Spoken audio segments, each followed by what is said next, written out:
Hello again, dear ones. As I said last time when I spoke to you briefly, it feels like a long time since we've seen each other, and in fact, it has. I think the last time we actually met together was on the 15th or thereabouts of December last year. The thing that I am encouraged about and pleased about is that the time is shortening. It looks like it won't be long before we get to find some way, at least, to re enter into our relationship as priest and people, as priest and beloved people. And that we hope will come soon. I wanted to share with you that I am behind the chemical treatments now, that I think they're all done for now. Next week, we get to do a PET scan to determine where the situation is or how the balance is, whatever the measure is that we talk about for the lymphoma, how that's doing. But at the present time, we are not looking ahead to any further treatment. And I want you to know that I'm actually feeling better. I'm not as strong as I need to be. I feel weak still. But my job, as you have told me, and many among you have told me, is to do the healing work that needs to be done from my side so that my body and the powers that be, the gracious angels that do this healing work, can get their work done. I just wanted to say to you that I am aware, I'm very much aware, in fact, that we have, as a world, we've entered into and are transitioning into a new epoch in this world. When we come through this coronavirus issue, we're going to be meeting with each other. We're going to be dealing with each other. We're going to be responding to each other in different ways. We certainly already are. And as we look ahead, as we look to that time when you and I get to re-engage in a more direct manner as priest and beloved people. And when we get to that time, we're going to need to be creative, I think, in how we meet with each other, how we love each other, how we worship together. I have so much appreciated the folks that have been doing these video worship services on Sunday. I'm proud of all of them. I'm amazed at the caliber of leadership that we have in our worship. But I'm only amazed because it feels like a long time since I've been a part of it.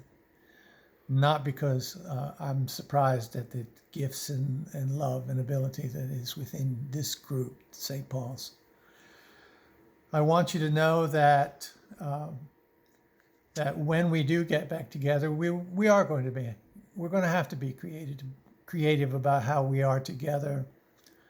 I'm reminded that there's a small church in eastern North Carolina in a small town called Maysville.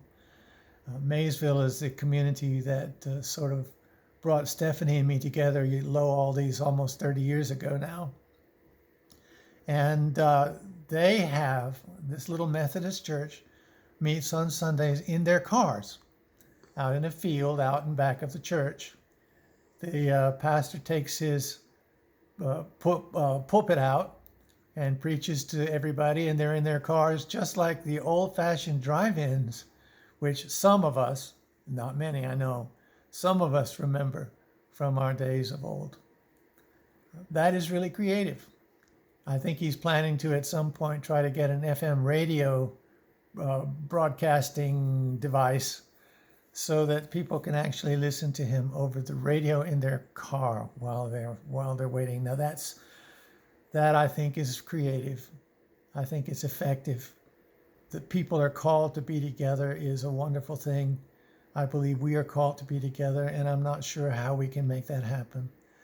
But I'm asking you, if you would please, to think about that, because in maybe a month or so, when we do get back together again, we will need to be creative.